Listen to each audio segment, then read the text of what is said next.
Ngithi nginibingelele ngiphinde futhi nginamukele khona la kuZimi Live. If ufuna ukuhlezwa updated ngezinto ezenzeka khona la eMzansi, ungakhohlwa nje ukuthi usubscribe le channel and uphinde uclick ibell for ama notification. Sengiphinde ngabuya futhi nenye ivideo. Namhlanje ngikuphathele indaba engekho mnandi impela ngizokhuluma lapha ngeDiep City.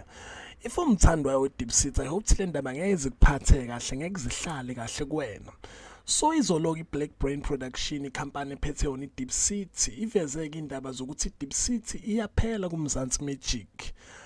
Bathe mabeveza ke baveza ukuthi icontract yayo iDiep City iyaphela impela kuMzansi Magic. Khumbula ukuthi iDiep City yaqala ngazo i5 April ngonyaka 2021 nje manje kuseason 2. Bavezile ke impela ukuthi iDiep City iphelwe icontract khona kuMzansi Magic, so iyavalwa iyaphela. Indaba ezibhlungu welezi impela ukuthi hayibo iDiep City nje singavela ishiye kanjalo. Asaziye kodwa impela ukuthi ngabe indaba yayi contract ngempela. Mina indaba yecontract iyangidida cause season 2 kusamanzi phansi ukuthi sengavele nje kuphela icontract ivala, which means noma vele bebevumelene ngawo 2 years ukuthi so check after lo 2 years ukuthi ahlahle kwenzakalani. If ningayi reach lento lesifunayo maybe sonkhipha cause phela ke viewership enye into ecountayo kuma drama la eSouth Africa. Ngathothi iDeep City vele viewership yayo iphansi, maybe that's why bavele bathi ayikhe siyayivala nje manje seyikhipha kuMzansi Magic.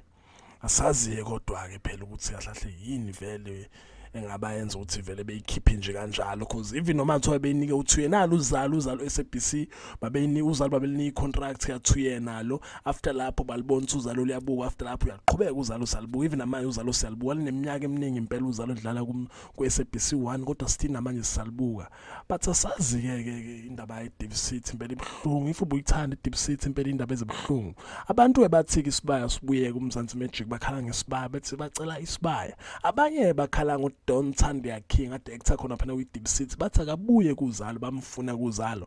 Lasithembe ukuthi maybe uzobuya ngempela kuZalo, asazi kodwa siyathemba ukuthi uzobuya kuZalo because obvious nje manje kwiDeep City vala nomsebenzi wakhe umphelele, which means singambona kuZalo asazi but sobona amakhamba isikhathi. Ngithi ke nje thank you, ngiyabonga ngifuna uku-update ngayo le ndaba yeDeep City nje. Ungakhohlwa ukuthi like le video nisale kahle.